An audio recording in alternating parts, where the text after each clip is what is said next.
Let's podcast alongside Joe Giglio. I'm Joe Ovies. We are inside Eford Studios in downtown Raleigh. Thanks to Empire Properties and thanks to Copiers Plus. Check them out online at copiers-plus.com. Print management, document management, get everything you need to the cloud. Might be heavy chart usage on today's podcast. You got to get that stuff into the cloud. You need to print them out. Copiers Plus can help you out. Did you feel that, Joe? Walk out today? I felt it last night. It was like cold. Feel it in the air, right? Yeah. Football. It's here. And to actually usher in a wonderful start to the football season with a big game on Thursday is the man who will be calling said game.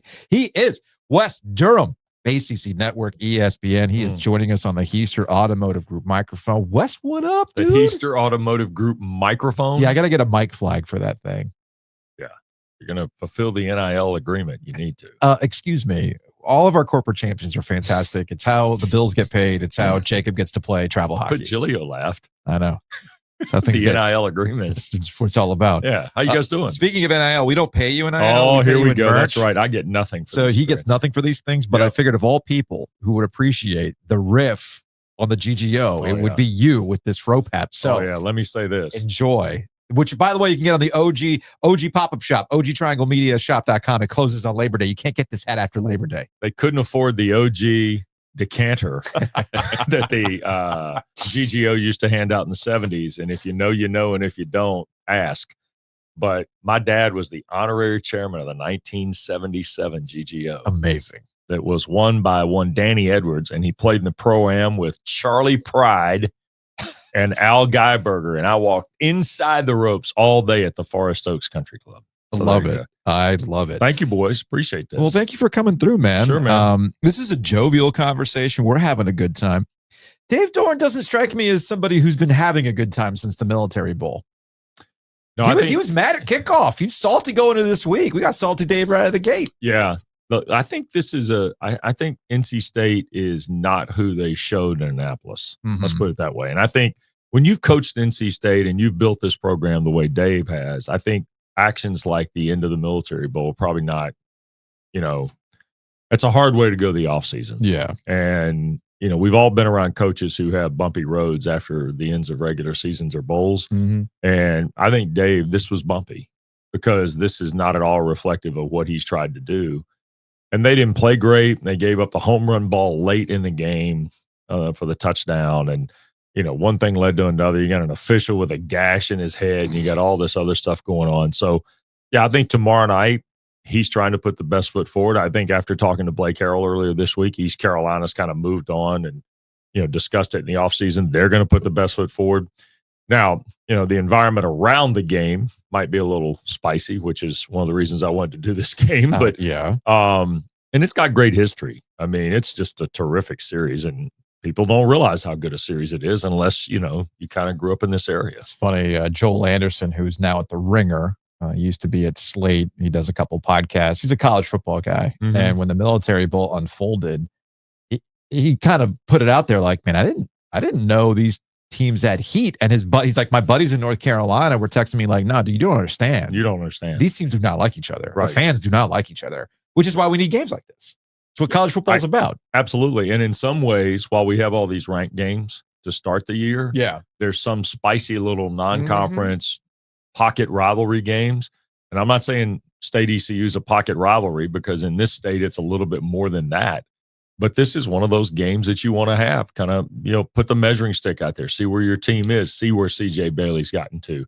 And in the case of ECU, see if the Gunn-Montgomery combination works at running back, see what they've got defensively, with Albright. So it'll be interesting to see, I think, what happens tomorrow night.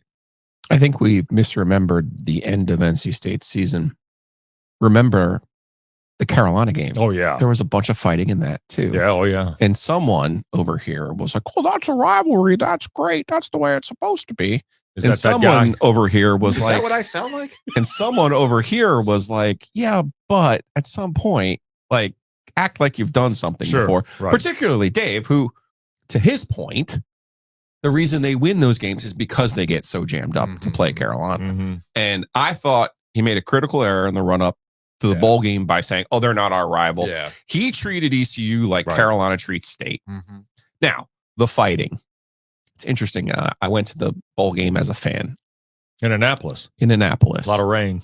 It actually wasn't as bad as I thought it was going to be. I remember this, though, now. There's always pockets of State fans who do not like Dave. There's always. Sure. And Dave's always he's kind of like Nixon. He's at a little bit of the silent majority, right? Yep.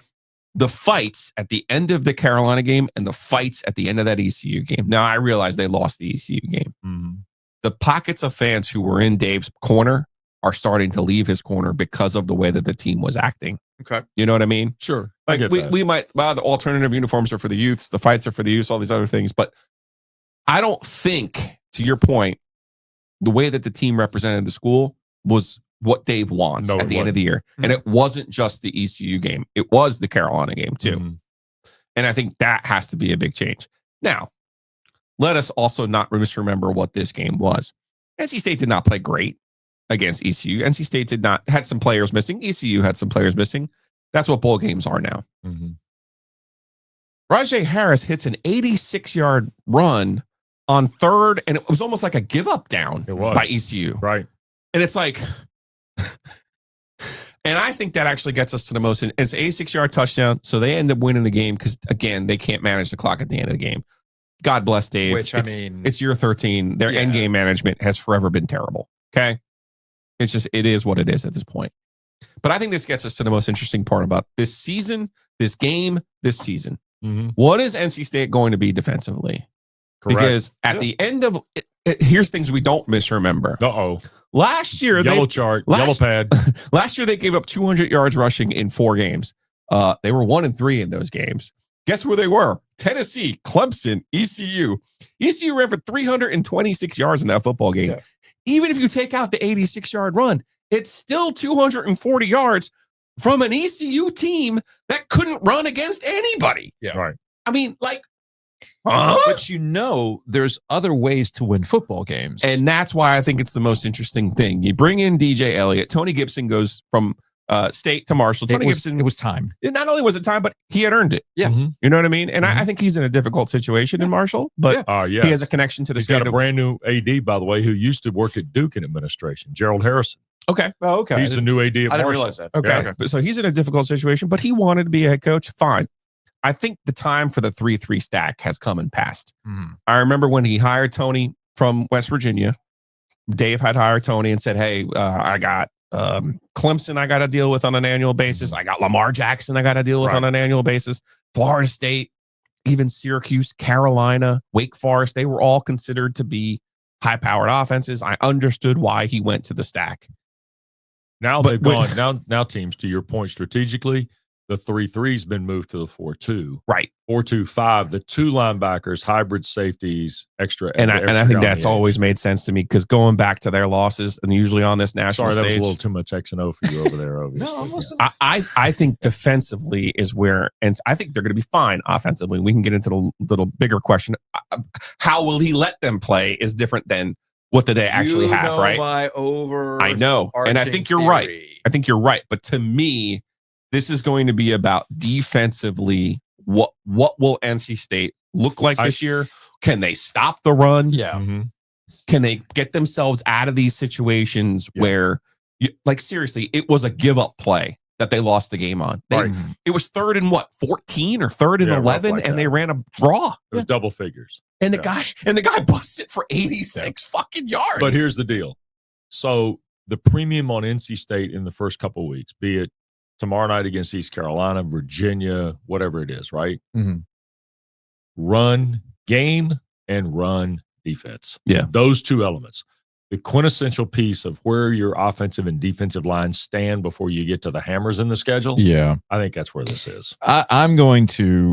I understand that when we talk about NC State, it's about defense. That has been the calling card.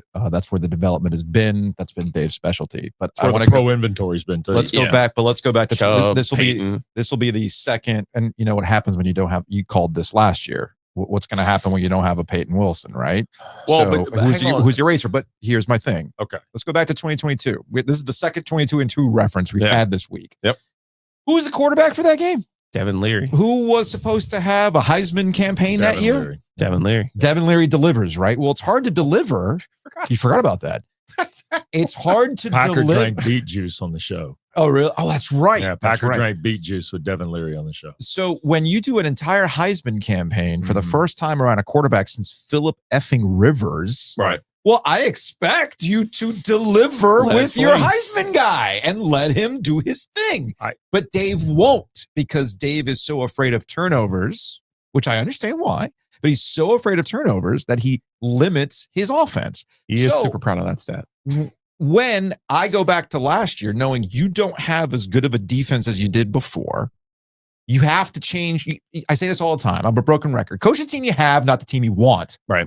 Okay. It's like, this is true of just about anything. Right. So that's my thing, Wes. I look at NC State, right, and I see what they have in terms of talent. It's on the offensive side of the ball. Yeah. You got a guy in CJ Bailey who you should allow to go out there and win you some freaking games, especially when you know your defense might not be as reliable. Well, the Wake Forest game is another example of this, right? Where why did you just shut it down, thinking I'm going to get out of here with defense? Oh, the last time they lost to Clawson last year. Yeah. Right? So that was not good. Like that was a byproduct of, oh, you stopped playing the way that got you out to a lead, and I'm going to shut run the over route in that last drive. So anyway, so that's my thing. That's my thing with NC State and Dave Doran. You're going to lose these games because you think you've got this defense you don't actually have. Well, let's take. I'm going to look forward rather than backwards. That's fine. But I think one of the silver linings out of the tough deal that was dealt last year is after Caden Fordham got hurt prior to Syracuse, they brought Sean Brown down. And now you have Brown and Fordham playing at linebacker together. I think that only fortifies your ability to get to the. Now, I'm not going to say they're going to recreate Isaiah Moore, Peyton Wilson. Sure. I'm not saying that. It's fine. But what I am saying is they're going to bring Caden Fordham and Sean Brown to linebacker tomorrow night. Behind in the second half, Travali Price, Brandon Cleveland, and Sebastian Harsh, who, quite frankly, pretty good prospect out of the transfer portal for NC State to land. I think the guy's going to be an impact player. They're very excited about the players that they got from out west, excited. And who may not have been as productive, but were good players. Instead of trying to get someone from Ohio State, thank you, which they did last year. Remember, they got a safety. I forgot about this kid. Yeah, they went for the name splash last year instead of saying, like, "Hey, here's a guy from Wyoming or Utah State who was productive." Yeah, like things we always talked about in basketball. Don't make me guess that someone's going to go from 4 points to Virginia to 15 at your place. Yeah. Go get Norfolk State's leading scorer at 20 points a game. Yeah. So I like that philosophy that they've employed on their defense. And to the point, I'm going to go back to July here. We were sitting in July in the fabulous Hilton in Uptown Charlotte. What did both of you say to me? NC State likes this because. Oh, no one's talking about Thank you. Oh, yeah. That's right. So add all of it up together and don't worry about 24 and play the 25 card, because Bailey looks significantly improved. Physically, it's 20 pounds and you can't even find it. He still looks. That's how tight he is. Justin Jolie, to me, 263 pounds on that frame and the ability to run. And I know you guys think there won't be a lot of high risk. I just think Kurt Roper's got a catalog here that could be impactful in terms of run pass balance. Let's go to the total of the ACC before we get to Monday's game. And there's a game Monday. I got more for you. There's a game Monday. Yeah, there's a game Monday. Okay, I'm sorry. No. I worked. I'm doing Thursday, Saturday. Okay, well then let's break out your chart. Okay, Dave Doran's been a head coach in college football for 15 years. Yep, or he's going into his 15th year. Yes. In green there at the bottom, you'll see a number. He is, that's at NC State. It's my favorite part of the podcast, by the way, the interactive. In total, in his 14 years at Northern Illinois and NC State, he's played 49 games against Group of 5 teams. Okay. He's 45-4. Whoa. At NC State, he's 25-3. Oh, no, yellow pad. The 3 losses: 2013 East Carolina, 2016 East Carolina, 2024 East Carolina.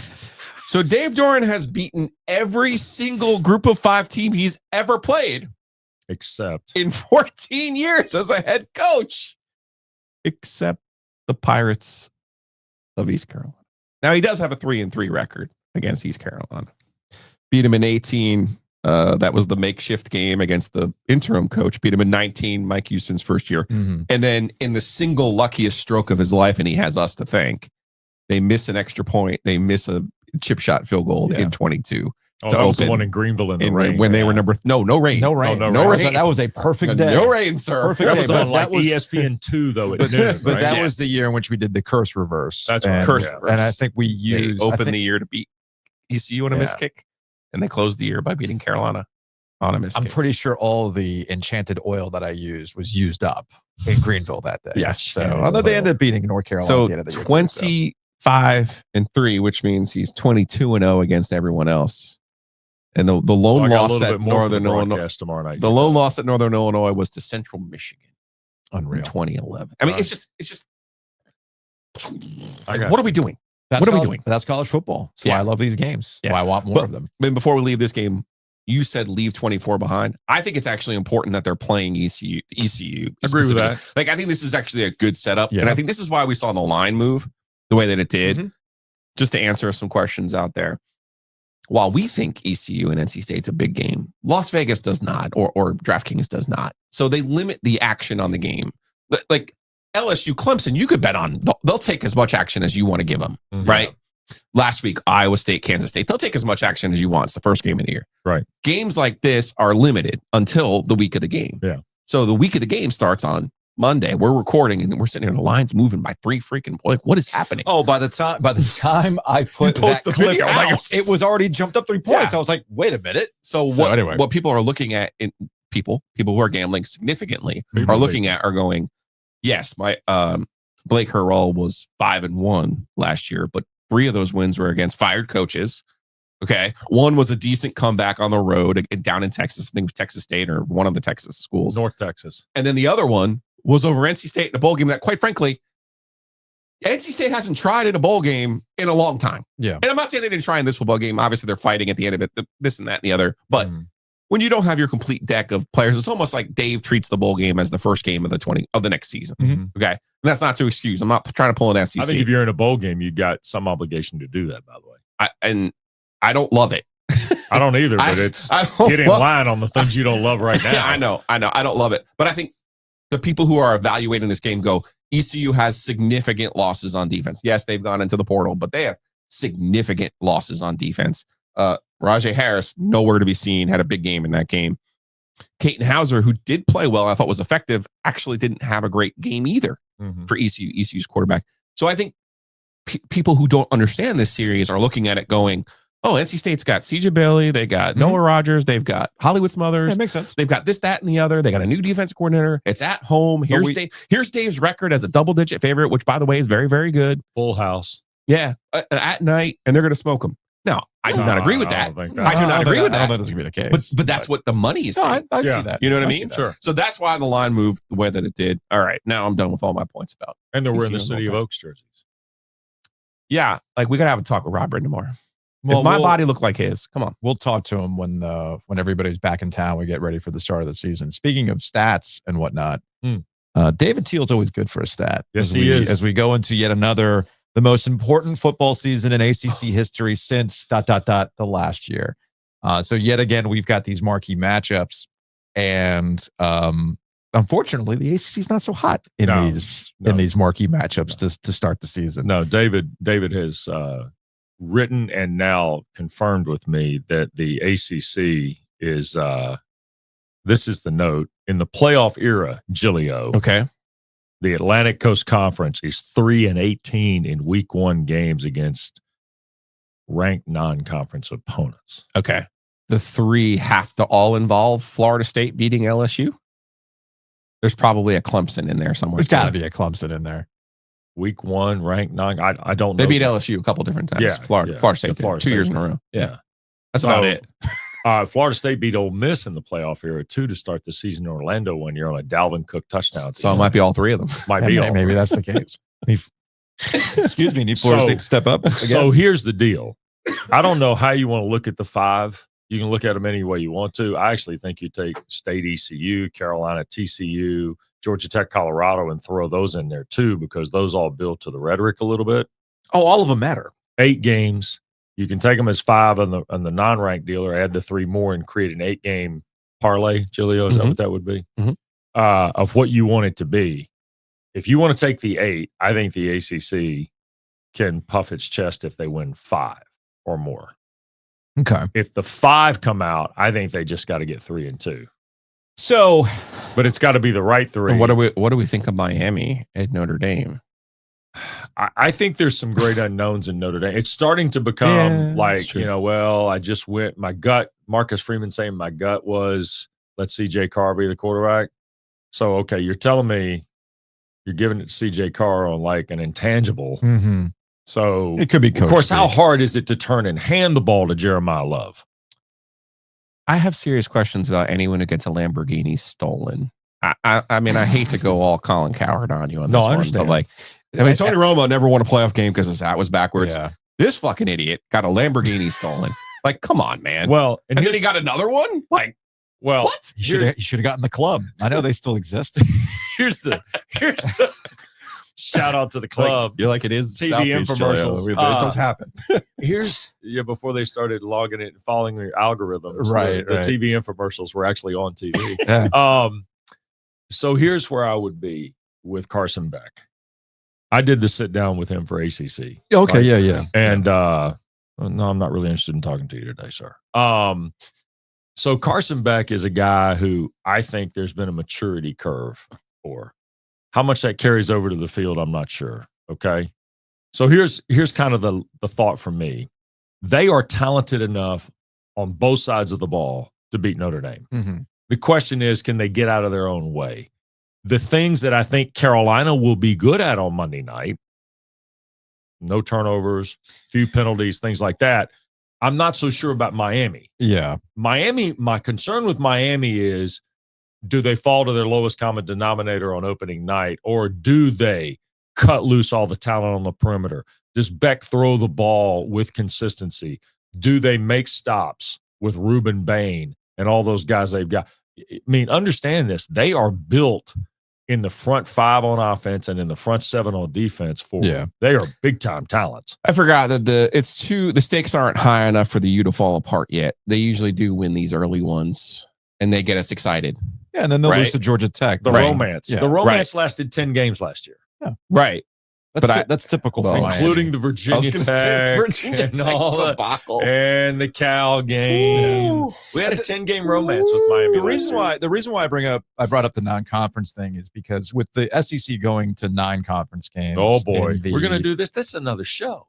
I do feel like it's another show, but is it crazy? Like, I don't have all that much time. Is it crazy? Is it crazy to think that the ACC should just go and mandate 10 Power 4 games? You have your 8 conference games, and you got to go out and play 2 other Power 4 games, because playing more ACC games doesn't do you any favors. If you want to know the truth, I think there is somewhere in all the gray is the literal nature of this. I don't know. I've heard all these things about make Notre Dame count and all this. That's ridiculous. You can't do that. That's ridiculous. Yeah. You can't do that. You can't do it. But the thing about it is, and again, stop me if you've heard this about college football, we're trying to put something in place before we know what the end game is, because we don't even know what the format for the next 26 playoff is going to be right now. Yeah, we don't even know what that format's going to be, and we're already trying to decide what 26 is going to look like before we know the format. Yeah. And we don't know the validity of the metrics. We don't know the validity of the evaluation. We don't know what all the intangibles are going to be.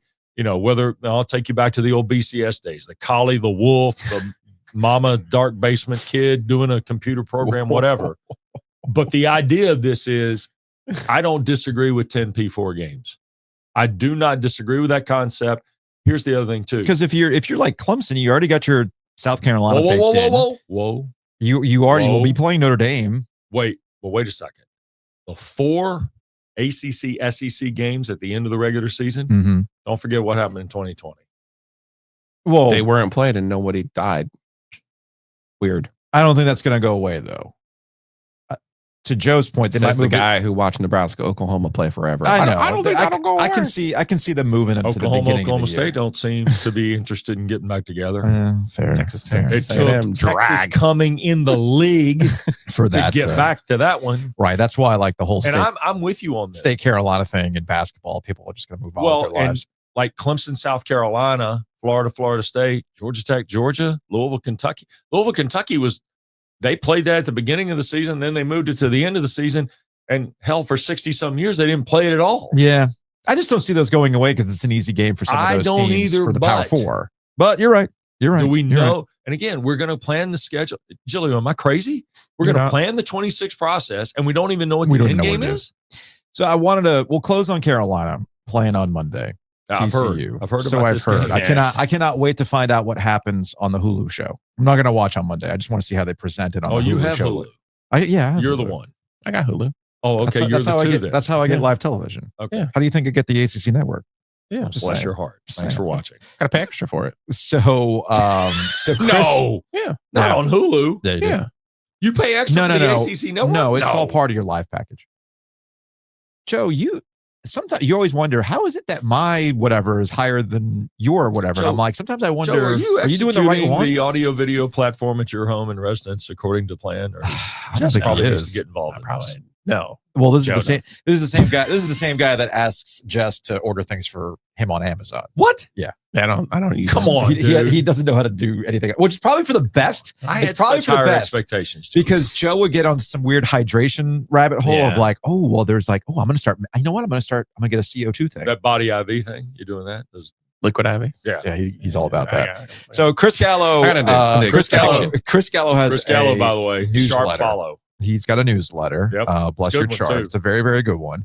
And I think this kind of highlights what we're all wondering. Defensively, we're all wondering if through all the iterations and permutations of Carolina football, and I know he's got the schedule, but the schedule doesn't matter because Carolina's defense has always been a problem.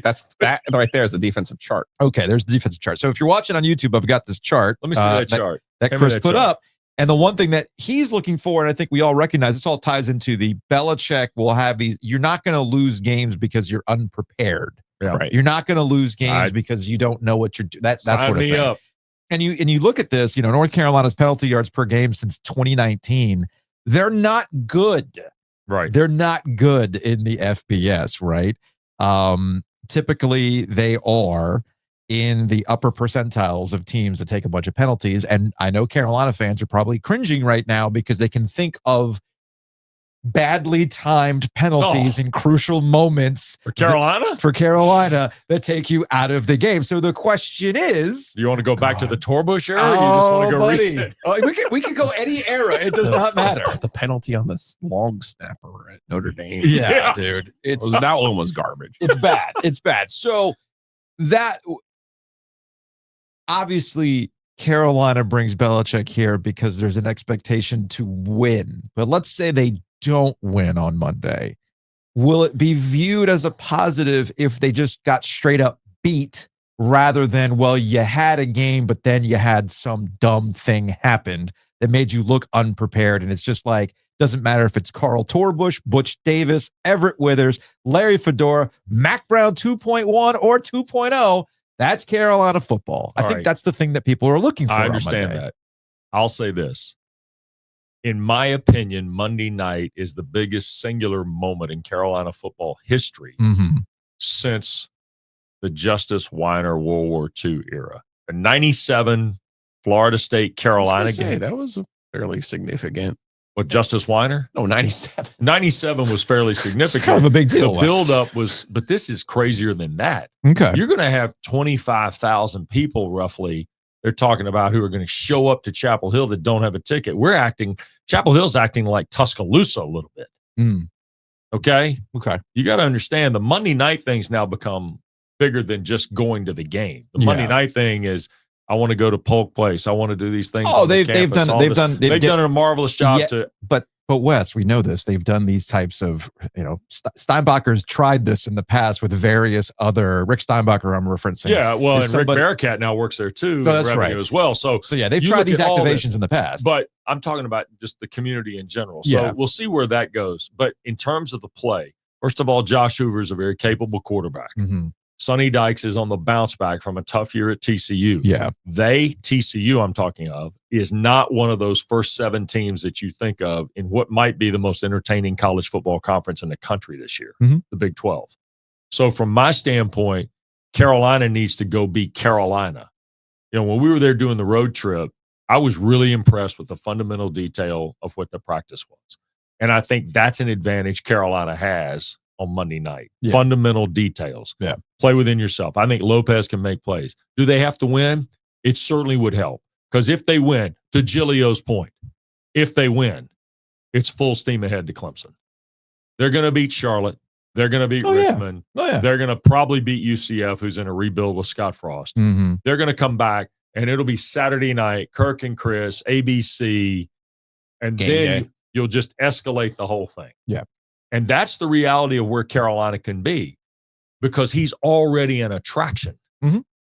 That's why Monday night is beyond the walls of the stadium. If they lose the game, how do they look? That's my question. It's how do you look in a loss? I don't know that they can. How do you handle a loss? Do they get There's that? Well, in the NFL, remember this, and I've said this year more than I thought I would.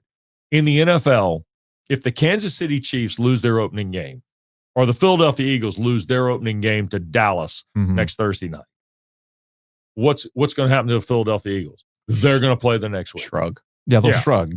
That we have to adopt that manifest in college football, and we're bad at it. Yeah, because we have people, Paul, who want to deliver referendums on Monday about the entire dynamic of a program based on the first 60 minutes they play all year. And I think we're moving beyond that with the expansion of the playoff. When we were 4 teams, I could get behind it a little bit, but not now. Yeah, unless you're in the ACC. I don't think so. No, that was Florida State last year, and they made me look bad, but I tried to tell people you could still lose your first game. It'd be fine. And then completely different era. But you can't lose 3. No, I'm with you. That's what I was curious about. If they go out there and they look completely unprepared, and it looks they're not going to look, which I don't think is going to happen. That's not happening. Hypothetically speaking, if they go out there and they get that guy knows how to do certain things. Yeah, well, and he's a master at it. Okay, stop. What do you mean? Where the fuck was that the last couple of years in New England? So, like, this is the thing that bothers me about Bill Belichick. Now you've triggered me. I'll admit you've triggered me. And we did the same thing with Mac Brown. We remember Vince Young Mac Brown. Sure. It just happened to have one of the greatest college quarterbacks of all time who put together 2 of the greatest postseason games Bill we've had ever the greatest seen. quarterback arguably in NFL history. And then we don't remember the end of Mac at Texas, just like we don't remember the end at New England, except the people in Boston remember the end at New England because they keep bringing it up. So this idea that, like, that all makes sense if you got the dudes. We don't know if they got the dudes. Well, I think we just don't know. I think the characteristics of Belichick, though, Joe, are this. Number one, I told you guys this in July, he's never had a bad defense. Statistically. I mean, now at the NFL level, it's a little easier because you have this thing out there called a waiver wire. Right. Okay. But in player development, they're pretty solid. Yeah. Okay. Yeah. So really the question, and this, Joe, remember with the conversation in Charlotte about Freddie Kitchens and what would they look like? 11, 12 personnel is my guess. Jordan Shipp plays the inside out guy, is my opinion. I don't know. I mean, it's hard to tell from practice because they ran just situational stuff. Yeah. But for me, I look at them to be, and look, the schedule, to Giglio's point from the start of this. A dream. It's a dream. I mean, I'm not sure they can win 10, but I think they can get to 7 if they just keep it in front of them. Yeah.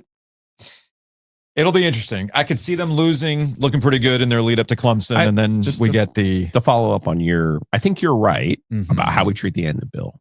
But I also think I think New England became so toxic. No question. From 1,000 feet back, we don't see it. Why? Right. Oh, no, I'm not saying too long together. I'm not saying that didn't play a part. What I'm saying is when you take him out now and put him in a different situation, God, I'm the Bill Belichick defender of this program. But here's the thing. You know what I'm saying. It took lasted too long. The whole process was way too long. I think you take him out of that. Here is the central, just as I think NC State's defense is what we need to take away from Thursday night. Correct. The number one takeaway from Monday night is going to be, okay, I do not think they're going to beat themselves. I think penalties will be limited, turnovers, or even chances on offenses will be limited. Mm-hmm. I think that's why I said bust out the Jacoby Brissett offense tape, because you're going to see him run the fucking wing T with Lopez. You're going to see the jet sweep. You're going to see a bunch of dumps to a tight end, and you're not going to see them take a bunch of chances on Monday night. They're going to try to limit, because as I said to Bill O'Brien, the number one thing you always hear from Belichick: teams don't win games. Other teams lose games. Yeah. Let the other team lose the game. So I say all of this. The number one takeaway for me on Monday night, because he's in a new situation with a new message. The problem with him saying to these players for however many months, I know what I'm talking about. I know what I'm talking about. I know what I'm talking about. When you lose the opener, those new players then look at you and go, yeah, Jesus fuck, Bill. I thought you said you knew what you were talking about. Right. And that's how you have to go. That's how do you respond from that? How do you respond from that? Because you and I are in agreement. They are going to get better as the year goes along. Yeah, they'll get better as the year goes on. But you can't lose the guys in that first game. That's right. And that's where I think is the most important thing. To Wes's point, they win that game. All of a sudden, you're on your way. You're cooking with gas. Yeah. You know what I mean? But I see what you're saying about the end of New England. I'm not diminishing that. Well, and because, again, we're what happened to them in New England? They quit running the ball. A lot of things happened in New England. What happened to the him, relationship became right. The relation. He's still mad. He's still preoccupied with how things are viewed in New England. You notice that we don't really hear from Belichick unless like somebody has to say something about how things ended in New England. He was got into a pissing match with Kraft still most recently. Oh yeah. But part of the reason why things started to go wrong in New England is because the hubris of Bill Belichick eventually started having him bring people on the staff that had no business doing what they were doing. And Matt Patricia being co-offensive coordinators. Okay. So now with no governor on him, no Robert Kraft telling him, hey man, it's my money. What are you doing? Mm-hmm. He's been given a blank check, and what has he done? He's brought on all of his cronies. But he was going to bring 36 people to wherever he coached next. So that Carolina just gave him the access. So if I know how this comes off, it's easier to predict doom than it is success. I get that stuff. Mm-hmm. And I'm not trying to be that basic. Right. What I'm just trying to warn people, and the thing that I continuously push back on, is this idea that, well, he's because of these things, well, that's how he's always going to be, when we have actual direct evidence post Tom Brady that it's not that simple. You just sent me a clip about one of the draft picks, first round draft picks, Mr. I for Talent, who got cut. And that's what happened at the end. And that was the other thing too. The 23 guys. So for instance, talent evaluation, another thing about talent evaluation. Okay. Do you want to talk to New England people about the misfires at wide receiver he kept having? So But that's all part of the hubris. Right. So do you think that Bill Belichick's been humbled that he's going to rethink these things? I don't think he has. I think you can be humbled. I don't disagree. I don't think he has, though. I think he's continuing to double down on no. These are my guys. I'm going to do it my way. I know what I'm doing. I'm going to prove you wrong. I don't know if it's going to work out that way. I think maybe if you stick with a bunch of like I love the Lopez ad at the time in the portal when they did. That's fine. I think that shows a little bit of flexibility. Okay. You know what I mean? Well, he also sees too, because a defensive driven guy, he also sees what kind of quarterback talent is attacking today's college defenses, which is, by the way, the gap 15, 20 years ago, Rich McKay always told me spread quarterbacks couldn't survive in the NFL. Well, guess what? We're down to single digits in terms of straight pro style quarterbacks in the NFL. Wes Durham, I know you got to get out of here. You got work to do today, man. Thanks for coming through. Got a hat. You got a hat out of it. What else is there in life? What else is there in life? Do you want to bring brown here? liquor? Actually, no. No, we're not going we got something else. What are you doing? Take this to Dave. Take this to Doran? Yeah. Give him a shot of Malort. He might need it on Thursday night. There's no chance this is happening. By the way, if you ever really wanted to know when this went from being an award-winning, highly rated sports talk radio show to a podcast, it's when the free movement of Giglio's language and liquor became a variable in it. Wes, we appreciate it, man. We'll watch you Thursday night. Housekeeping. Big thanks to Wes Durham for hanging out with us in studio, and big thanks to Inovana for sponsoring Housekeeping. If you have mess inside your mansion or trash in your cabana, get it clean with Inovana. A couple things to get to before we bring on Tony Haynes of the Wolfpack Radio Network, who's hanging it up. Just like we're hanging up the OG Summer Pop-Up Shop. It's sunsetting Labor Day. So act now. You want this shirt, the Comfort Colors tee, the pocket tee with the Dead Conference logo on it. That is a good one. And the, turn around the towers? Here, with the Tri-Tower action. Yeah, man. That's at ogtrianglemediashop.com. You want the drunk OG? That's at ogtrianglemediashop.com. The OG Light with the party animals. That's at ogtrianglemediashop.com. Speaking of the party animals, they'll be back on Thursday night because we will be here in the studio with an After Dark, thanks to our friends at Bloom and Blinds. Check them out, 919-980-9815. The Drunk Owl is back. Michael's working on giving the Owl some friends for the After Dark on Thursday night, so that'll be fun. In the meantime, speaking of dark, you want a dark room to sleep. You don't want light leaking through. Well, guess who can help you out with that? Our friends at Bloom and Blinds. So call Chris today at 919-980-9815. You got your game day fit? You going to look good on Thursday? Look, State might look good. They might look bad. Who knows? But there's something that you can control, how you look on game day. Do you have the right row back? They've dropped all sorts of great designs for both the hoodies and the polos. So go to rowback.com, use that promo code OG20 to save 20% off your order. Yeah, Aunt Jamie just bought James the ECU quarter zip. Nice. It's nice. That's quality. That is quality. So are the meats at the Butcher's Market. Check them out online, thebutchersmarkets.com. Make sure your tailgate setup is bringing it right with everything from the Butcher's Market. Seasonings, the charcoal, the meats, the sauces. You can even get OG Light at the Butcher's Market. So check them out online at thebutchersmarkets.com. And I know I mentioned the weather. I mean, it really is like football weather outside, but it's also North Carolina. You know this is a false fall. You know we're going to get gross again at some point in September. Make sure the mosquitoes are kept in check. So check out bugsbite.com, Mosquito Authority, Pest Authority. They're going to help you out, and you're going to bundle and save.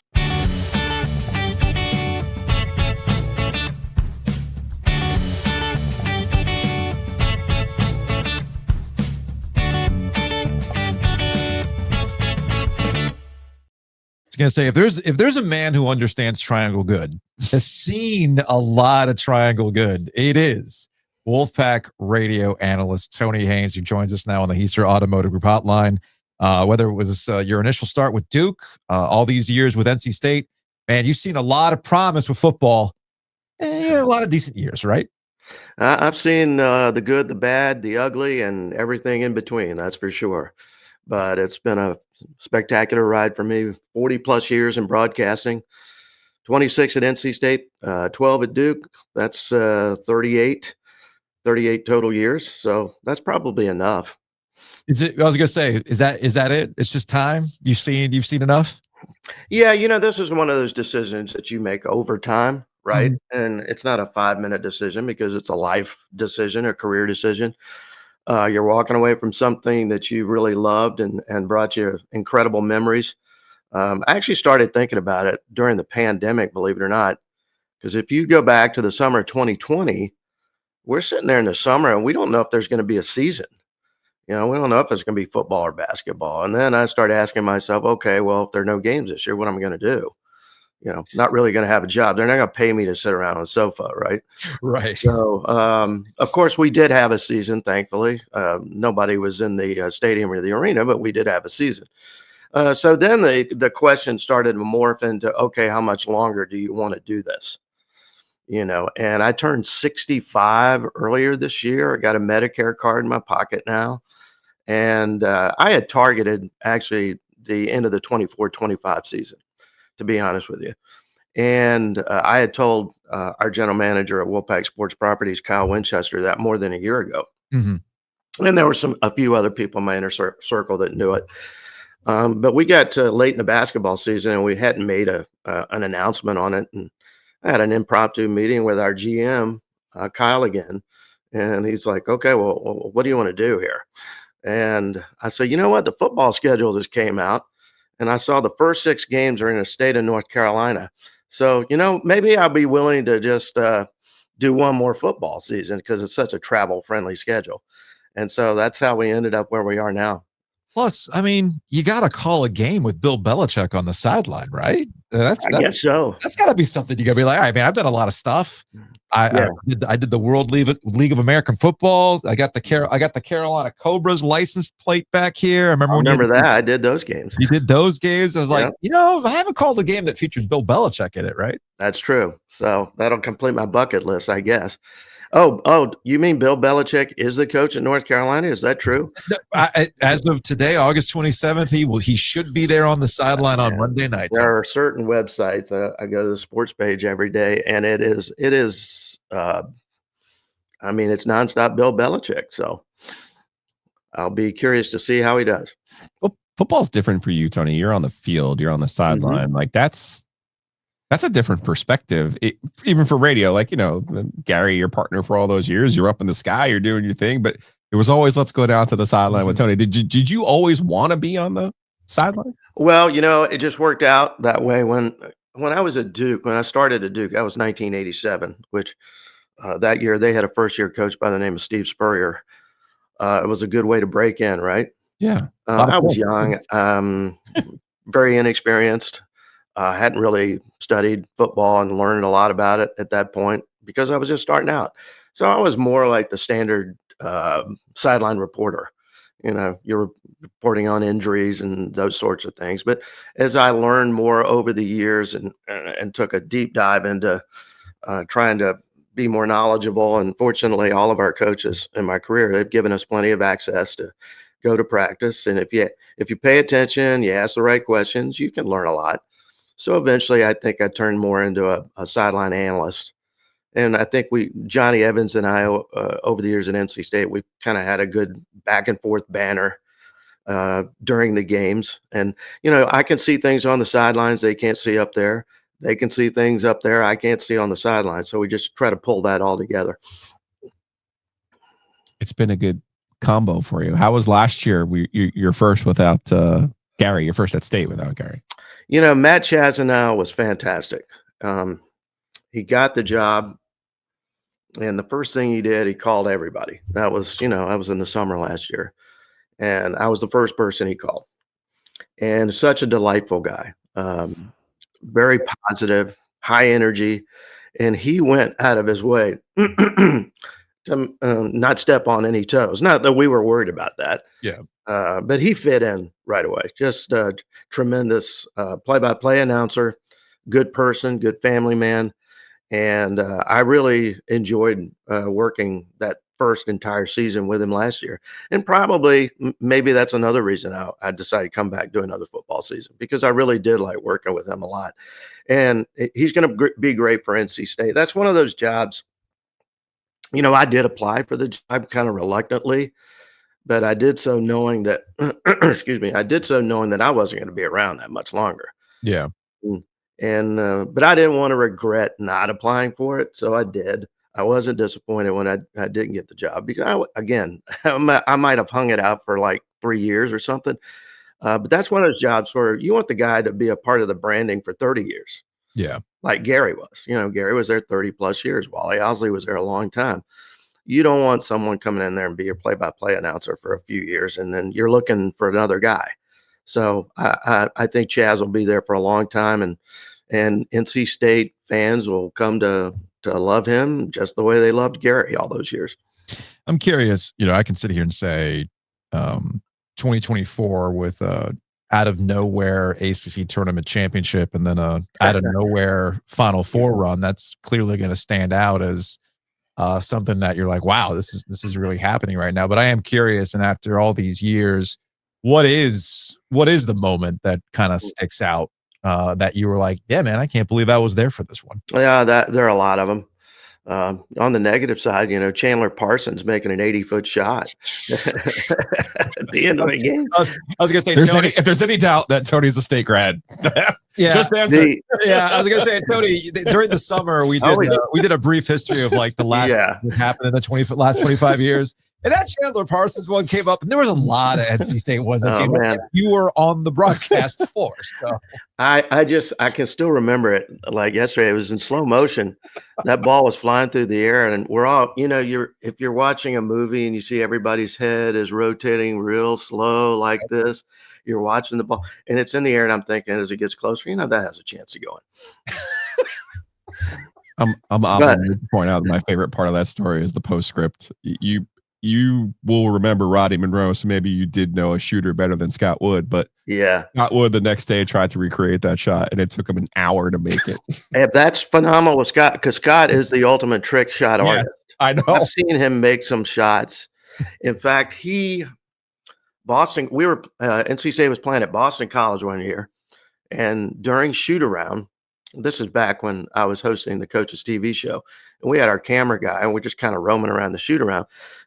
We get towards the end of practice, and Scott usually was going to start fiddling around and trying to make trick shots.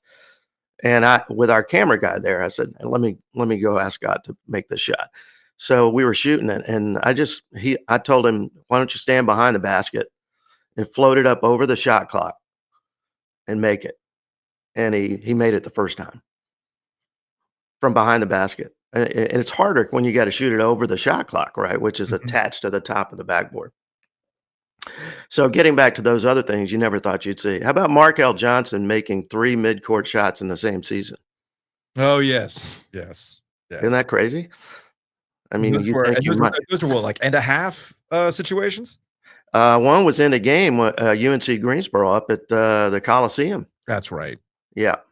But you're right about the basketball team 2 years ago, and you think about it, it still seems impossible. Mm-hmm. You stumble into the ACC tournament with a 4-game losing streak. Then you win 5 games in 5 days, improbably. There was only one fluky win in there.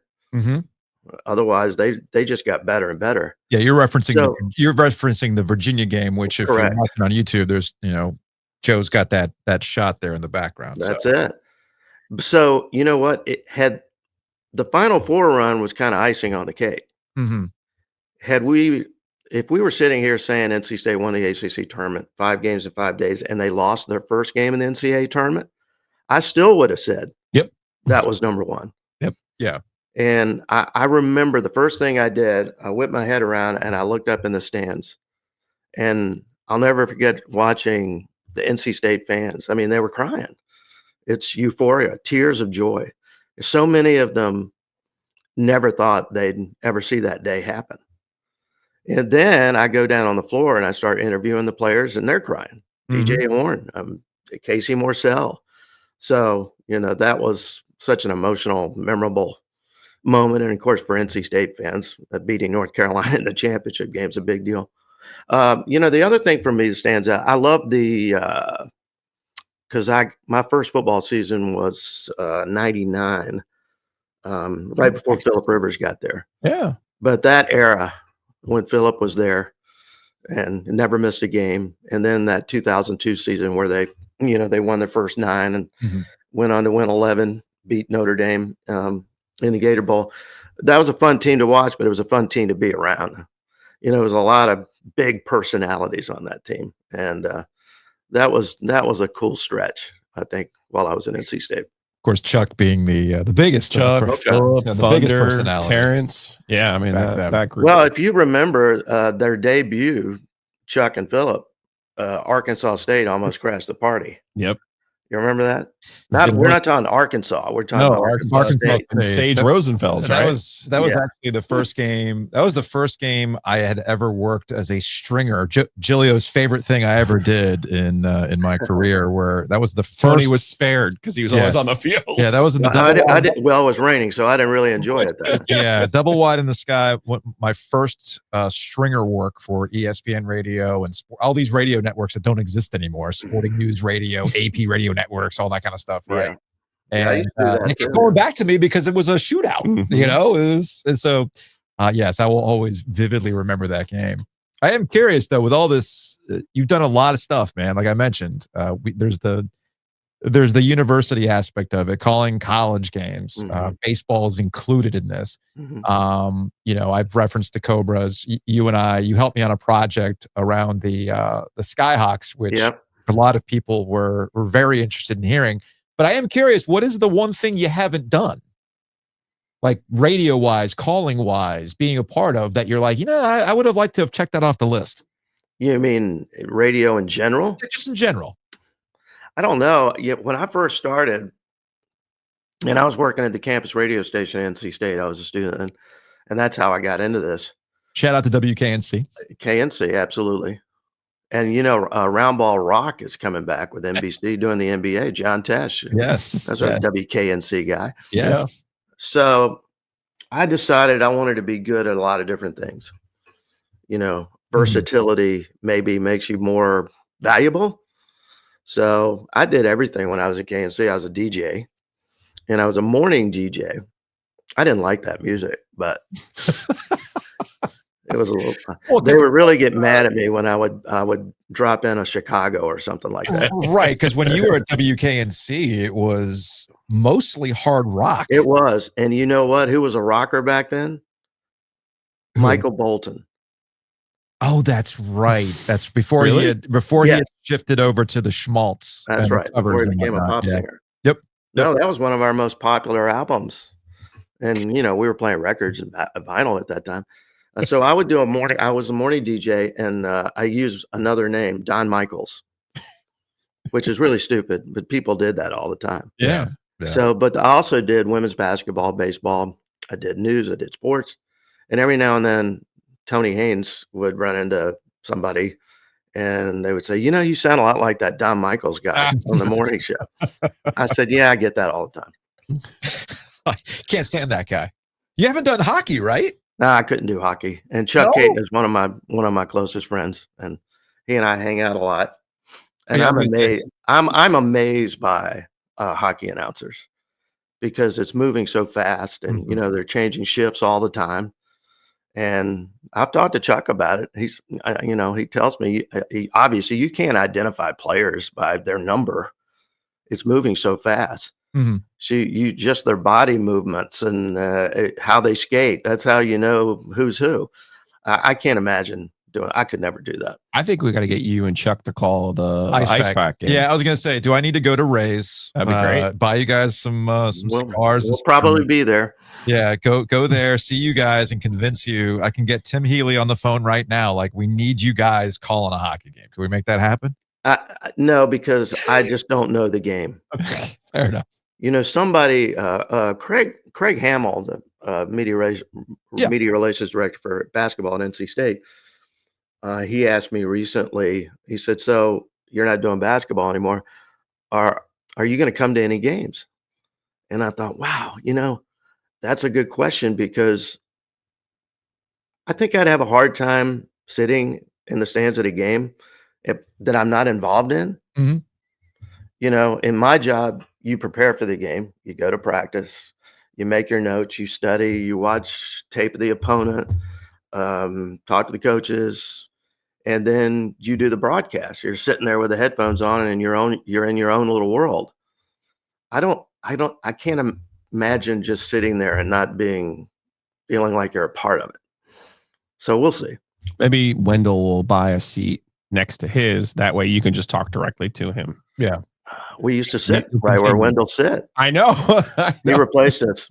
Wendell can do what he can do. I have a great Wendell Murphy story, by the way. So when Sidney Lowe was the coach, NC State was playing in the NIT quarterfinals up at West Virginia. Now, Sidney demanded that on game day, in the bus, on the way to the game, everybody had to be quiet. Mm-hmm. He wanted total silence, total focus. Wendell was on the trip, and certainly Wendell earned his way on trips because he's been a fantastic NC State supporter. And we're sitting there, and we're on the bus going to the game, and Wendell's cell phone rings, and he's got the ringer on like loud. And he answers the phone. He said, "Hello, who is this? Doggone, I hadn't talked to you in forever." He's talking loud. He's excited about whoever it is that's calling him.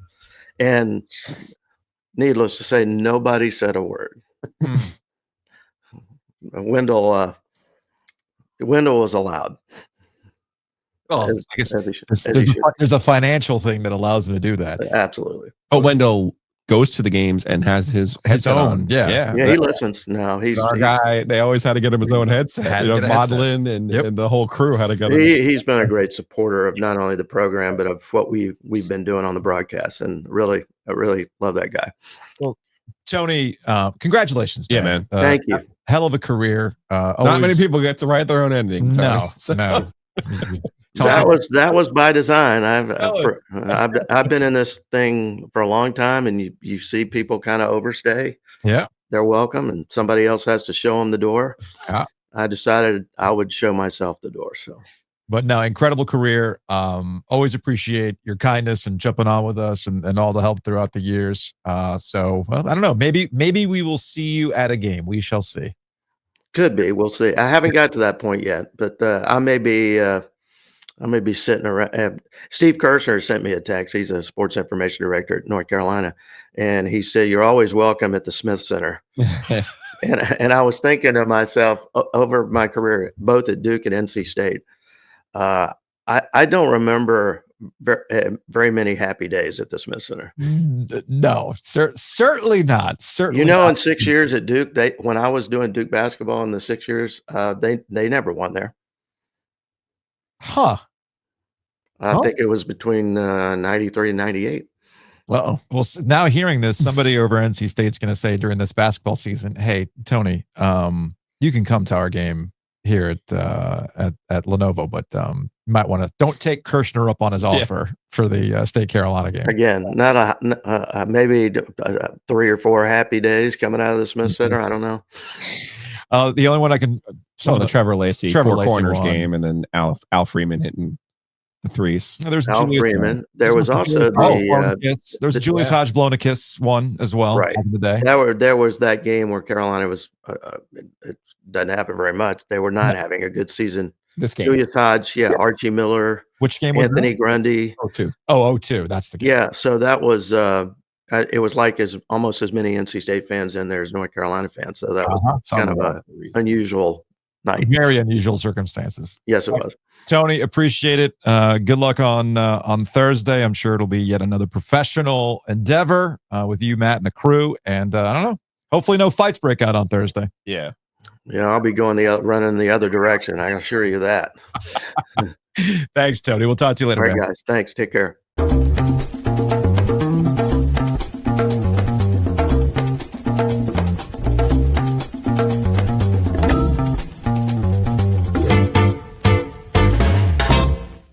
I appreciate the explanation as to what happened with NC State at ECU when we were chatting with Wes. Mm-hmm. What I need you to explain to me is how TCU is a 3.5 point favorite against North Carolina on Monday night. That's the book begging you to take Carolina, but also saying we know something that you don't know.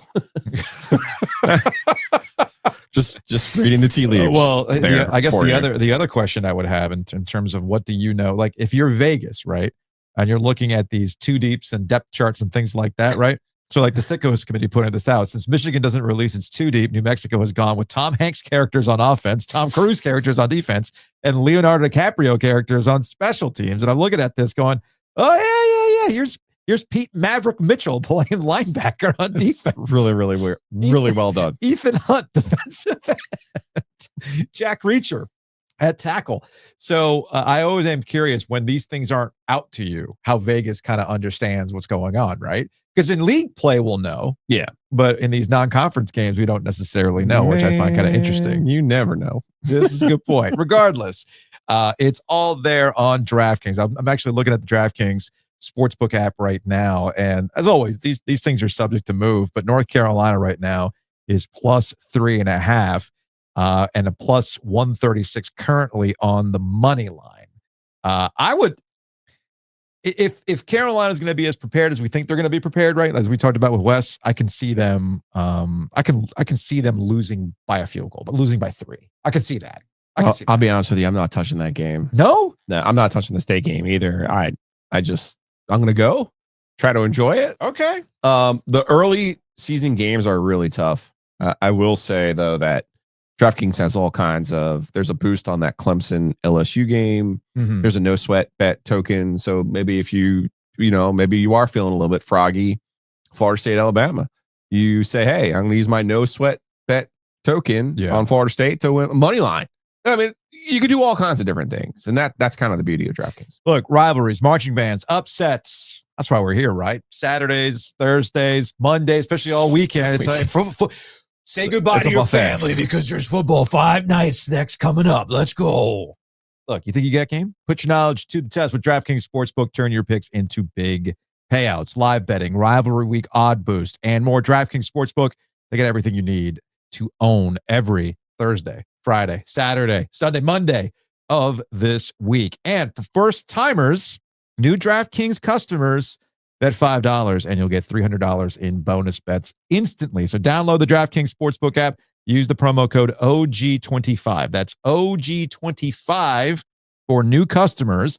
You'll get $300 in bonus bets instantly when you bet just $5. In partnership with DraftKings Sportsbook, the crown is yours.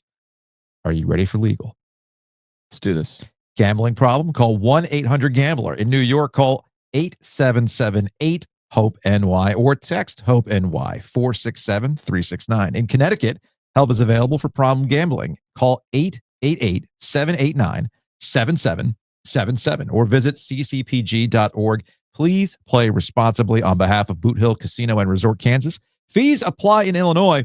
21 plus, age and eligibility varies by jurisdiction. Void in Ontario. Bonus bets expire 7 days after issuance.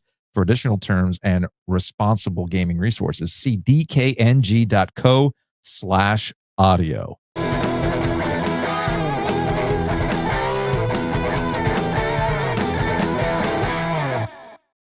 Now, here's something that you don't gamble with: paying closing costs on interest rates, refinancing, buying your house. Because it's really what it is. You're just kind of like hedging this idea that you're not going to refinance in the next 10 years. That's silly because you likely are for a variety of reasons. Rates go up and down. Your financial situations change. You might want to do something like a remodel. So this is why paying closing costs is a very, very silly proposition and why you should contact our friends at Miller Lending. Check them out online at millerlending.com/theog or call them directly at 919-447-3377. Save money every single time. And a little something for you, Raleigh Wine Shop gift basket, yours when you take it to close, thanks to us. When you mention you heard this on the podcast, tell Miller Lending, hey, I was listening to the OG, and they said, A, no closing costs, B, I got a Raleigh Wine Shop gift basket. That's how it works. And Giglio could throw in a rollback. And C, a little rollback swag. Let's freaking go.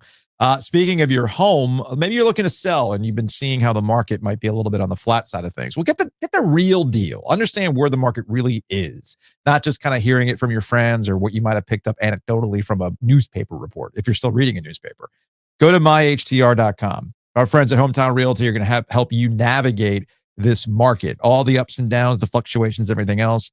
They're local, they're here, they understand, and you're going to maximize the value of your home rather than taking one of these all cash offers, which you're really leaving money on the table. So contact our friends at Hometown Realty. And what better way to celebrate? What better way to celebrate?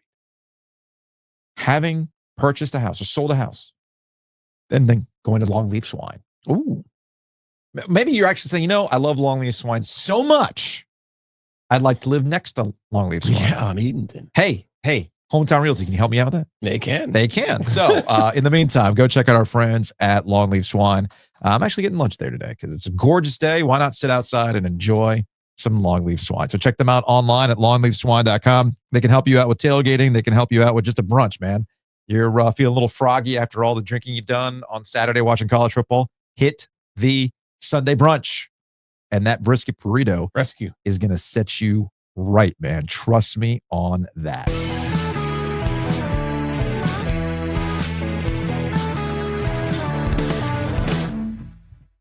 Well. Got a little breaking news while we're recording today's podcast. Turns out the Carolina Panthers are moving on from Adam Thielen. This dance has been taking place the last couple of days. And I thought this was interesting. Before we get into the details of the trade between the Minnesota Vikings and the Carolina Panthers for Adam Thielen, I thought this tweet from Schefter, this was back on, Monday. Vikings and Panthers have tried to work out a trade for Carolina wide receiver Adam Thielen, emphasis mine, who would like to return to Minnesota. but the two sides are continuing to struggle to agree on compensation. There was some back and forth about money that we don't need to get in the weeds, but I thought that was interesting from Schefter, who talks to agents, obviously. This is how he gets this information. That's why he is as plugged in as he is. He would like to return to Minnesota. Once I saw that, we hit escape velocity. I didn't think that Adam Thielen was going to be a Panther, whether at the beginning of the season or ahead of the trade deadline, depending on how things kind of played out with the wide receiver group. So turns out, and I get it, man. You're 35 years old. You're entering you're entering the last year of your contract with the Carolina Panthers. You probably have one last crack at a Super Bowl. You know it's not with the Carolina Panthers, despite the fact that we know J-Lo got married or divorced or whatever it was, and the Panthers are opening up at the Jaguars, and Ohio State's coming off a national championship. So, all that being said, Thielen's looking at all the tea leaves and going, nope, I don't think it's going to happen. So, Minnesota, in his mind, probably gives him a better idea or a better chance of getting to a Super Bowl. So be it. And as Joe Person joked last week, Thielen still owns, he's from there, he still owns real estate up there. So, going back to Minneapolis, going back to Minnesota makes a lot of sense. So, as far as the deal, our friend Mike Kay at the Charlotte Observer has this over on their website right now. So Thielen going to Minnesota along with a conditional 2026 sixth-round draft pick and a conditional 2027 fifth-round pick in exchange for a 2026 fifth-round pick and a 2027 fourth-round pick. That's according to sources confirmed. So Thielen, a conditional sixth-rounder in 2026 and a conditional fifth rounder in 2027. I don't know as of now what those conditions are. Regardless, you're making a face. Super complicated deal for a 35-year-old receiver who probably wasn't going to have much impact on your season. I think it had to do with the contract, and I think this is the part that is probably the most beneficial to the Carolina Panthers. According to Mike Kay, the Panthers will not be taking any of Thielen's remaining base salary. Okay. So I think the cash involved, because they took care of him back in March. Like I said, the NFL deals are weird. I was rolling my eyes a little bit about this, but hey, man, if you can get something for something, then you make a deal. I mean, I don't think Adam Thielen was going to be a big part of what they were trying to do this year. Not with Tedero McMillan playing on the outside. Not with Xavier Leggett that you had used all that for those 2 first-round picks on. Obviously, Jalen Coker's a guy they found on the scrap heap. Jimmy Horn Jr. is another guy who I think they kind of have a little bit of designs on out of the slot. So what does it say about Hunter? Well, I guess you don't know if a deal is actually going to play out, and maybe Hunter Renfrow finds his way back onto the roster because he did not make the initial 53-man roster when cutdown day came and went on Tuesday. So I don't know. And again, as we're recording this, maybe there's some news that I'm missing right now that we can discuss at a later date as it relates to Hunter Renfrow. You mentioned the young wide receivers. So clearly the capital spent on their wide receivers, you feel strongly enough. I think there's 2 guys you feel strongly enough why you're okay with Bryce Young and his development now boiling down to inexperienced wide receiver groups and some dudes you've had the scratch off lottery ticket work for. In the case of Jalen Coker is what I'm referring to, right? Yeah, we don't spend a lot of time talking about the Panthers. We spend more once their season gets going. Yes. I think a lot of the success of the Panthers this year is riding on Leggett and McMillan. Specifically, Leggett stepping up and having a much better year than he had last year. He has to be more consistent. You can't have the drops. He has to be a big play player. No.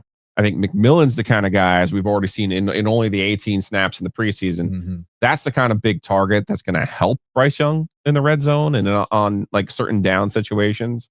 I would think of him more of like a Rob Gronkowski type target than I would, something else. JT Sanders is a guy they took early in the draft last year. I think he's a guy that at tight end that's going to have a little bit bigger role in their offense this year. Chuba Hubbard, obviously we've seen what handsome Dave Canales wants that offense to be. I think it starts on the ground with Chuba Hubbard and you're trying to open stuff up. Yeah. McMillan's a natural target for play action plays. I think these are all wisely done things. But the NFL is kind of weird, right? The NFL is kind of weird. You could spend first round picks on Leggett and McMillan and then get this scratcher and Coker where you're like, right.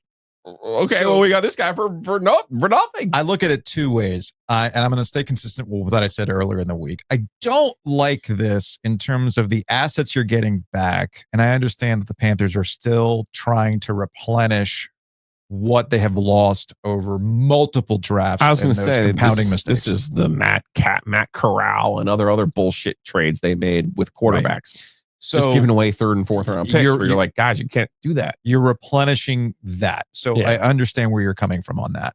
But I look at this also from the perspective of the Bryce Young development. And the one thing that you did know you had in Adam Thielen, even at age 35, was a consistent, reliable guy that Bryce Young could go to. Sure. When you take him out of... He was their best receiver 2 years ago. When you take him out of the lineup, well, who is that guy now? And you don't have a clear answer. You're betting on Tetairoa McMillan. Totally understand that. You're betting on Xavier Legette stepping up in his sophomore season.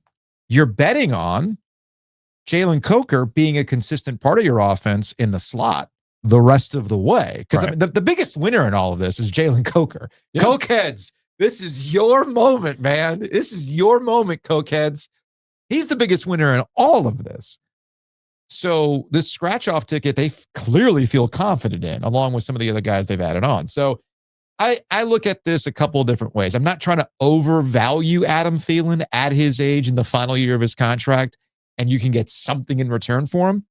But you are gambling on Bryce's development with a bunch of young guys or truly unproven guys in Jalen Coker who can you consistently do this. That's all that I have with this.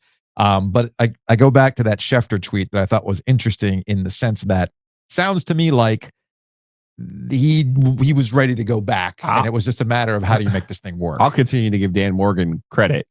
They traded Deontay Johnson, who got Jonathan cut. Mingo. Deontay Johnson got cut again. Yeah, he's a cancer. And now Adam Thielen, all receivers well past their expiration date. Yes. Or in the case of Mingo, never hit date, and gotten some assets for them in a market where I would have thought they would never have gotten any kind of assets for them, draft capital for them. Yeah. So I say this is just nothing but a win for Dan Morgan as he continues to try to restock the draft picks. Now, speaking of the Panthers, you sent this to me. I love your algorithm sometimes, man. This is from my brother-in-law. This is really good. Panthers front office since losing Super Bowl 50. This is important to tie it all together with what's going on with the Carolina Panthers. This stings. I know. We were this close to a Super Bowl victory, but I have good news. This team is not heading for rock bottom. What exactly would be rock bottom? I don't know. Having a losing record 8 of our next 9 seasons, 5 different head coaches, multiple different GMs and offensive coordinators, and 0 playoff wins. But as long as we aren't doing that, we are cooking. I know Josh Norman is one of our best players, but he looked at me kind of funny the other day and didn't really have an explanation for it. So we're going to franchise tag him. Actually, just let him walk. It's fine. So Matt Rule, under NFL experience, it just says you've spent 1 season as an assistant offensive line coach for the Giants, and that's it. That is it? Okay. Let's keep that between you and me. I know we have Sam Darnold and Baker Mayfield and our offense is stalling, but it's not our fault. It's theirs. What, are you telling me these guys are going to go on to sign 9-figure contracts? I know we're giving up the house to get Bryce Young, but as long as we're right about this pick, which we definitely are, we should be set up for success for years to come. As long as we have a strong current roster and future draft capital. Right.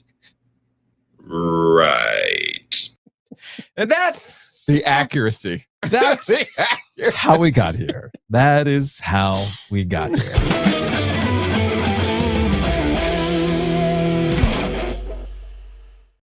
No, Joe, if I didn't know any better, the Panthers front office could use a rescue.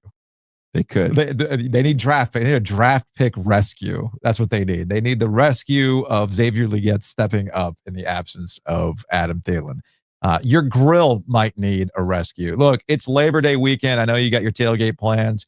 You might be thinking you're good. You're grilling out this weekend. Last gasp of summer. I get all that stuff. But when the fall hits, man, the weather's perfect like today. You're going to still want to be grilling outside.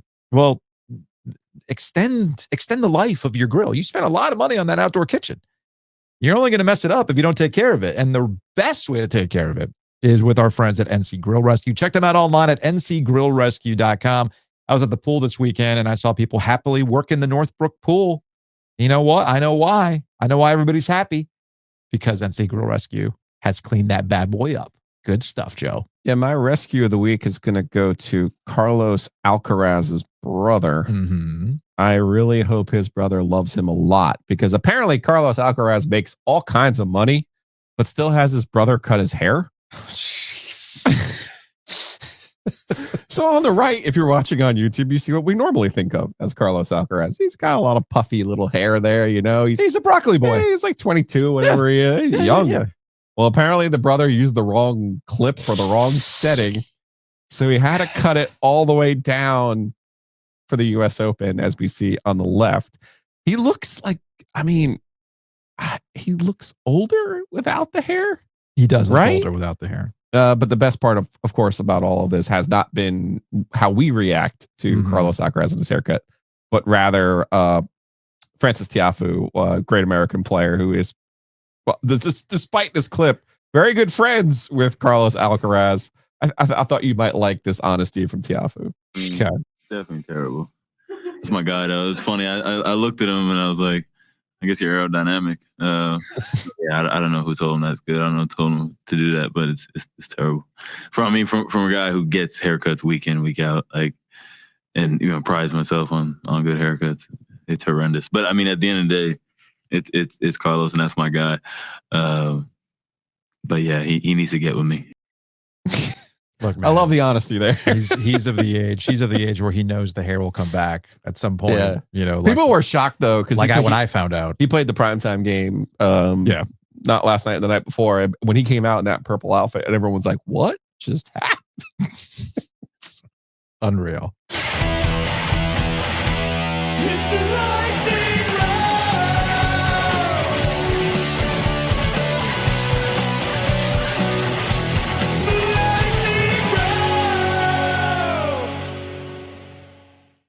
All right, let's go into some social media algorithmic things that you have been sending me. Back to the NC State ECU game. We had talked to, when did we talk to Blake Harrell?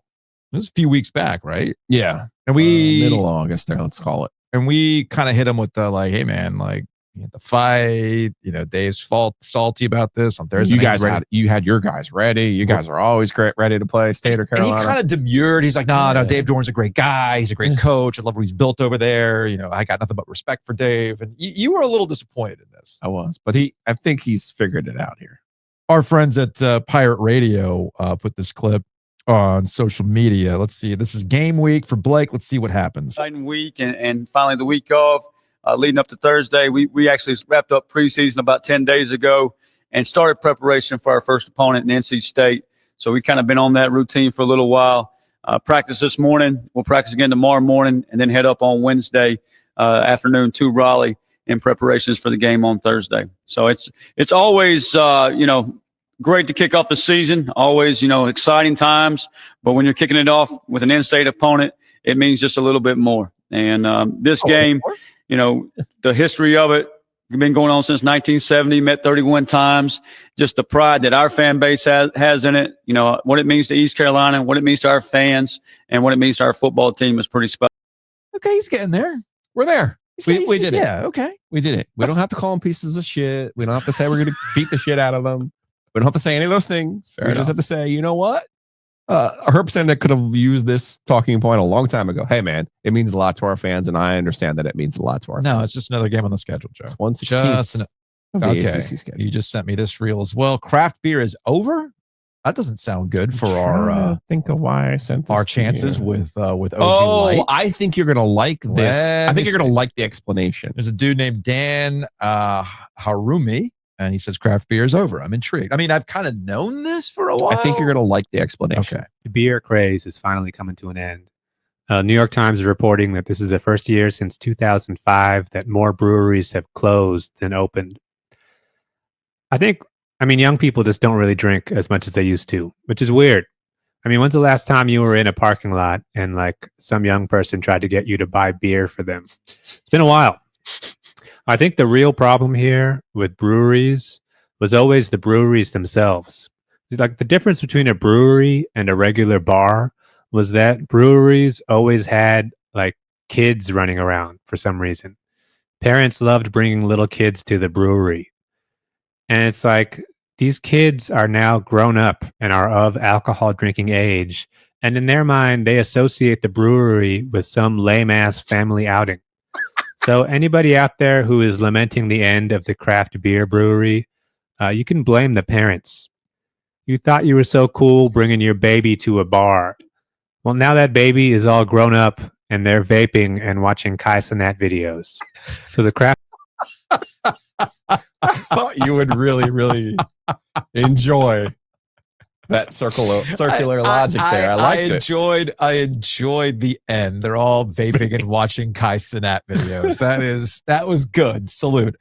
Allow me to retort. Allow me to retort. I think the biggest factor in all of this is legalization of marijuana or decriminalization of marijuana, depending on where you're talking about. And I've said this with Nature's Relief all the time, and I've gotten into arguments with some friends of mine. They're like, well, it's not the real stuff. I'm like, no, it is the real stuff. And I know Jennifer can tell you stories of people of going in saying, psh, no big deal, I'll get this pre-roll. They go home and they get knocked on their ass by this stuff. So this is the real stuff, okay?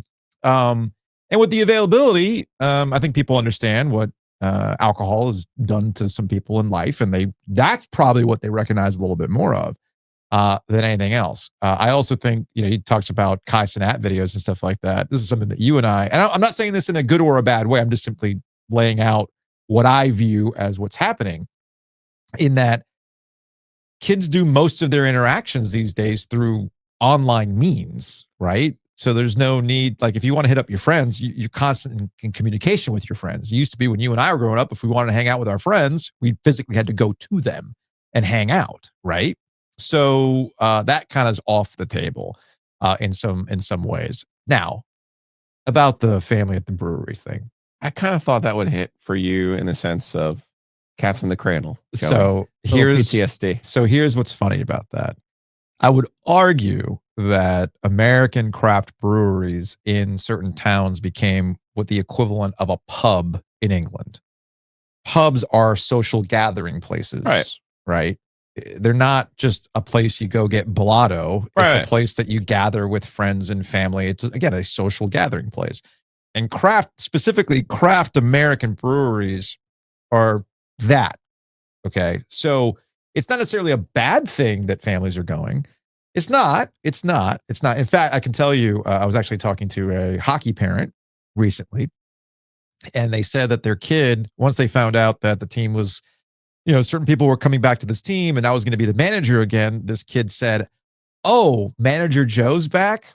I cannot wait to go to breweries."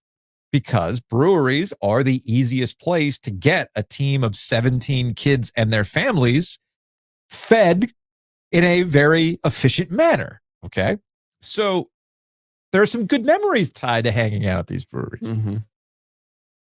But where I think things have shifted, it's not beer that's the problem. Is that I think there's been a resurgence in bars.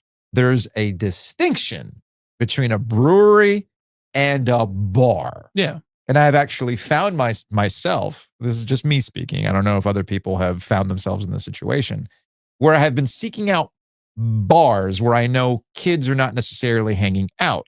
And they usually at these bars, it's not craft beer that's bringing you there. No. It's cocktails that are bringing you there. Yeah. It's just a chill environment to hang out with other adults. Now, you go to some, what I would call bars usually have cheap food too, or usually. No food at all. No food or cheap. Yes, or no food at all. I'm not, they don't advertise, but I've been to a couple of different bars that kind of hit that niche. Person Street is one of them, right around the corner from our friends at Two Roosters, right? There's Natural Science over in the Gateway Shopping Plaza, that kind of a thing. There's a new one over by Enloe called Blotto. Now, I know who owns that. The people from News River Brewing, who I've known for a long time. They've opened up a bar. And again, it's a shift away from what is a craft brewery? What's the purpose of it? It's a restaurant. It's a bar. It's a family gathering spot. Now I just need an adult.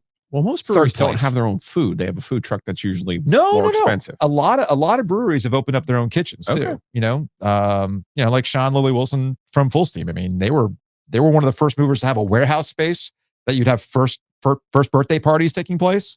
But then they shifted over to having a kitchen as well. No, but what I'm getting at is I think you would agree that bars have kind of had a little bit of a resurgence, even like the faux dive bar.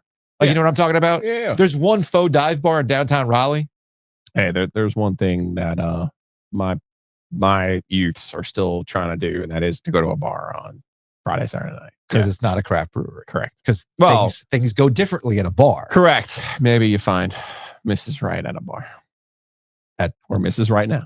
It all kind of depends on the kind of night that it is. Speaking of alcohol, dude, we'll close on this. We screwed up. Now we have to get into an existential crisis. We screwed up.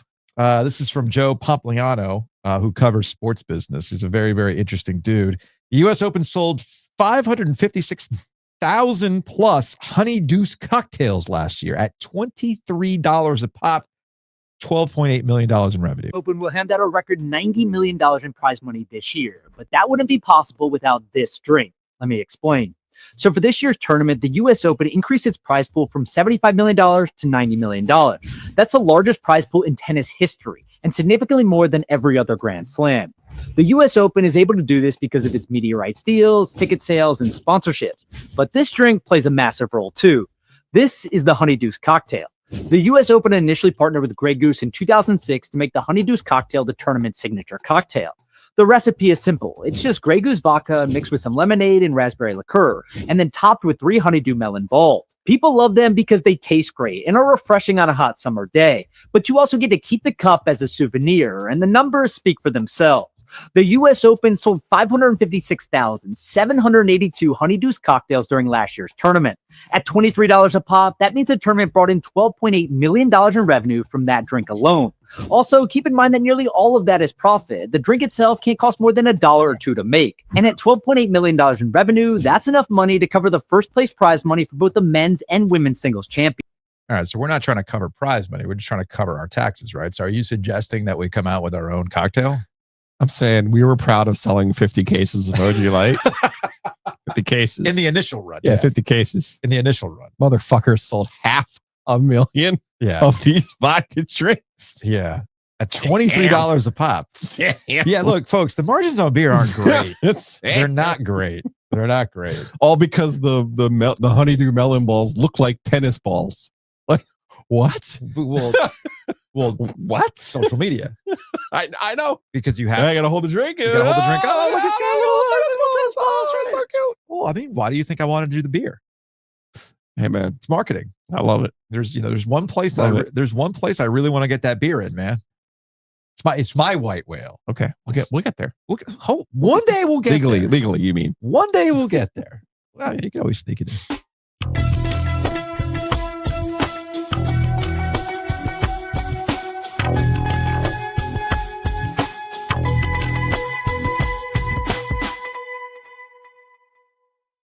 Yeah, we're sitting here talking about family hangouts and whatnot. Two Roosters is a perfect family hangout. And may I suggest, since we're talking about places you go and kids are hanging around and things like that, may I suggest the Greystone Shopping Center Plaza, where the Two Roosters their is home base, right next to a bottle shop. Yep. So like the kids can enjoy their ice cream and you can enjoy a cold one. It's that simple. I see synergy.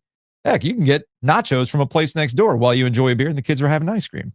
So Two Roosters, they got great stuff. Two Roosters currently going through their all-star run.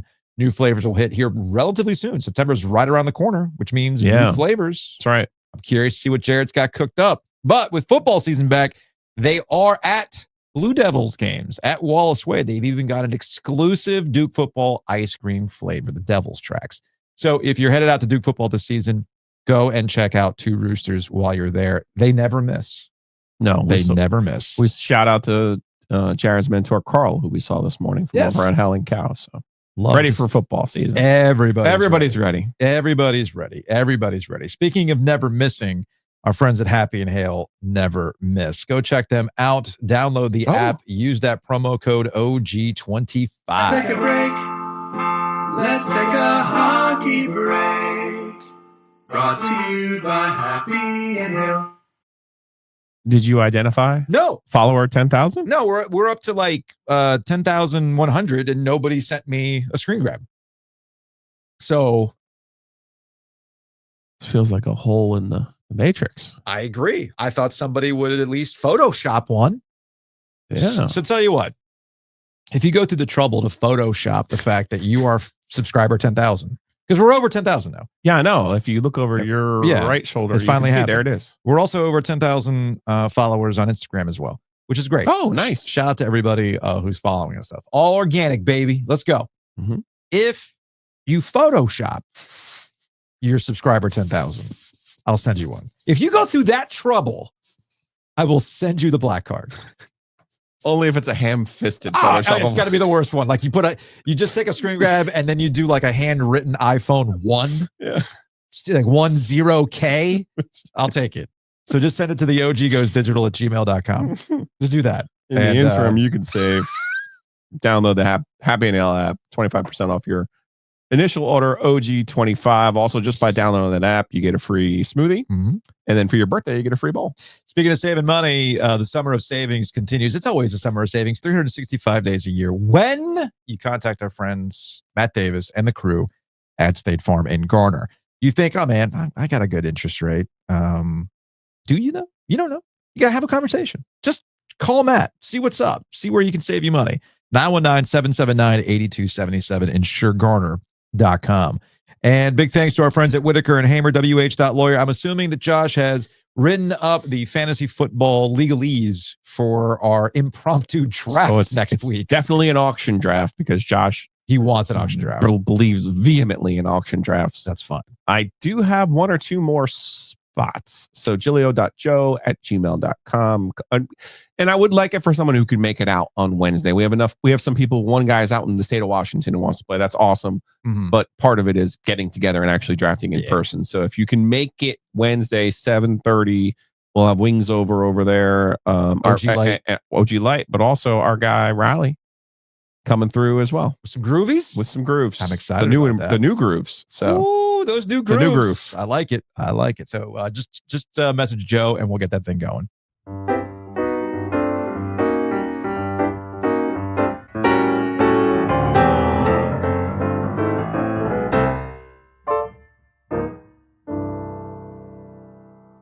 All right, let's get out of here on Hey Joe. Big thanks to our friends at Nature's Relief. Speaking of some doozies, our friends at Nature's Relief can help you out. Might be the reason why people aren't drinking as much, because Nature's Relief makes it really easy to drop by, get what you need, and chill out. You might need Nature's Relief on Thursday, because I'm looking at the YouTube comments and people are already predicting doom and gloom. Our guy Corey, Joe, still have nightmares of NC State versus ECU, last game of the 80s, fights all over Cardiff Finley Stadium, stuff torn apart, lots of mud on the hill. From JP on YouTube, as a Wolfpack fan alum, I would take ECU money line. State always starts slow, and I just don't have a good feeling about this season. So there's a lot out there. And look, we haven't even gotten into ECU even makes us mad when they're not even playing us at Carter Finley Stadium. When we let them borrow the field and they beat Miami and they tore down the goalposts. Still mad about that. Anyway, be an interesting Thursday night, which again, we will be doing an After Dark. 919-444-2211. Call the OG Sports phone and curse or don't. From a 252, 21 out of the 31 draft picks under the last 3 years of Billy Belichick are not on the Patriots anymore. Should Heels fans be worried about this guy's talent evaluation? See, some of the things that I was trying to point out in our conversation with Wes earlier. Just saying. Yeah, including his last first round pick, which was this reach on the offensive line that no one thought was going to be the first round pick. They cut him. Yeah. So something to keep an eye on when it comes to college talent evaluation. One thing about the OG Sports phone, shout out to people who actually took me serious on the prompt about old man strength. So we got this on Friday? Yeah. So look, we talked about this on Monday's podcast. I'll be more than happy to run these on the paid portion of the OG mailbag in relation to the Kansas State quarterback's dad and his brother getting into a fight, which, by the way, I explained that joke to my dad because I was with my parents yesterday. And I explained that joke. I'm like, oh, yeah, there's people fighting. I joked with Joe, like, have you ever gotten into a fight with Lou? And, Joe's like, nah. And I was like, yeah, no. The Ovies boys don't physically fight. We just use emotional warfare. My dad went, what? Oh, what do you mean? It's like, oh, boy. Here we go. Oh, here we go. That, you know what? My mistake. Cats in the cradle. Here we go. Like, Mom, can you make me some coffee? Because I'm going to need to perk up on this one. No, so I just jokingly threw the prompt out there of, rather than Festivus feats of strength. Yeah. This is more of like, all right, give me a Give me feats of old man strength that you've witnessed.